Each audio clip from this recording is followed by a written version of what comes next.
مجاہد کہتے ہیں عبداللہ بن عمر رضی اللہ عنہما نے کہا کہ نبی اکرم صلی اللہ علیہ وآلہ وسلم نے فرمایا، تم عورتوں کو رات میں مسجد جانے کی اجازت دے دیا کرو۔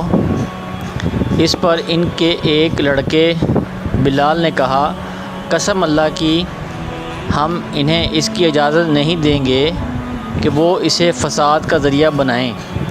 قسم اللہ کی ہم انہیں اس کی اجازت نہیں دیں گے۔ مجاہد کہتے ہیں اس پر انہوں نے عبداللہ بن عمر رضی اللہ عنہما نے اپنے بیٹے کو بہت سخت کہا اور غصے ہوئے۔ پھر بولے، میں کہتا ہوں رسول اللہ صلی اللہ علیہ وآلہ وسلم نے فرمایا ہے تم انہیں اجازت دو، اور تم کہتے ہو ہم انہیں اجازت نہیں دیں گے۔